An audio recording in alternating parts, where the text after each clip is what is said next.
In the 16th century, the Mughal Empire was at the absolute peak of its power. It was a massive, centralized authority spanning the Indian subcontinent. Maintaining a territory that vast required absolute loyalty. The court viewed distinct religious identities, particularly the Muslim minority, as a threat to state cohesion. The solution was simple: absorb them. Akbar decided to consolidate power by merging all existing faiths into a single state-mandated religion. He called it Din-e-Ilahi, the religion of God, positioning himself as its supreme spiritual guide. This animated diagram illustrates how the state systematically targeted traditional Islamic practices.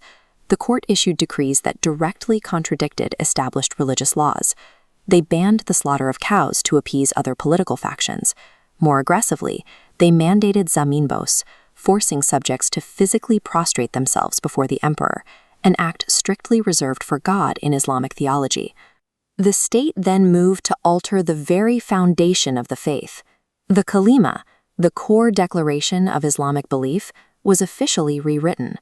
The name of the Prophet Muhammad was removed, and Akbar's title, Khalifatullah, or representative of God, was inserted in its place. To enforce these new rules, state officials destroyed traditional mosques and madrasas. Din-e-Ilahi operated as a calculated existential mechanism. The goal was to completely homogenize Indian Muslims, stripping away their distinct cultural and religious identity to engineer a subservient state culture. Resistance came from outside the royal court, led by a scholar named Sheikh Ahmad Sirhindi. In Islamic theology, there is a concept of the Mujaddid, a renewer who emerges at the turn of every century to clear away political distortion and protect the original faith. Sirhindi took on this exact role. This high-contrast model visualizes his central argument. Sirhindi insisted that Islam and disbelief, or kufr, are complete opposites. They are mutually exclusive forces that naturally repel one another, meaning they cannot be politically blended, compromised, or forced into a state-sponsored gradient. At the time, the elite religious scholars inside the imperial court actively endorsed Akbar's policies to maintain their own wealth and status. Sirhindi stood virtually alone against the entire ideological apparatus of the Mughal state. To bypass the heavy censorship of the capital, Sirhindi relied on a specific tactical mechanism, the maktubat, or written epistles. He wrote hundreds of highly detailed letters outlining strict theological arguments against the state religion, quietly building a massive network of influence. He did not send these letters to the general public. He specifically targeted the upper echelons of the empire, powerful Mughal nobles, military generals, and key court officials. His goal was to spark a top-down internal ideological resistance right under the emperor's nose. Because the recipients would often copy and share these texts, the epistolary network functioned like a 17th-century viral awareness campaign. Sirhindi bypassed the court to build an organized political movement strictly through letters. When Akbar died, he was succeeded by Emperor Jahangir. Recognizing Sirhindi's growing political influence among the military elite, Jahangir initiated an immediate crackdown to reassert imperial dominance. Sirhindi was summoned to the court and ordered to perform the mandated act of prostration.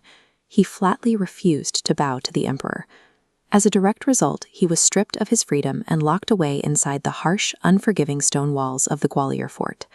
The isolation of the prison cell failed to stop his mission. Even inside the fortress, he continued to preach, successfully converting and inspiring his fellow inmates, and eventually the very guards assigned to keep him contained. By enduring strict imprisonment rather than compromising his beliefs, he shattered the state's illusion of absolute control. The imperial court discovered that physical force could not suppress a movement built on spiritual authority and a fiercely distinct identity. Facing mounting pressure from his own newly sympathetic nobles and military commanders, Jahangir eventually released Sirhindi. Shortly after, the state abandoned the Din-e-Ilahi experiment entirely, reversing decades of Akbar's assimilation policies. The systemic victories were highly specific. The state officially abolished the requirement to prostrate before the king. They lifted the ban on cow slaughter, and the traditional Islamic legal framework was restored across the empire. By drawing a definitive line against the state apparatus, Sirhindi established a clear historical precedent. The Muslims of the Indian subcontinent possessed an independent, unmergeable identity that could survive intense political pressure. Centuries later, that exact precedent became the ideological foundation for the 20th century pioneers of the two-nation theory. Thinkers like Allama Iqbal explicitly cited this historical resistance to define modern Muslim political consciousness.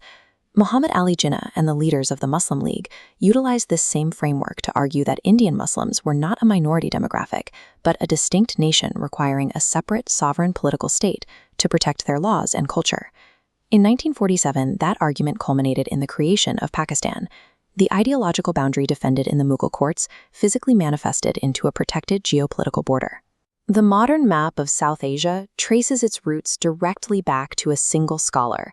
By refusing to let his community's identity be absorbed into an empire, he ensured its survival for centuries to come.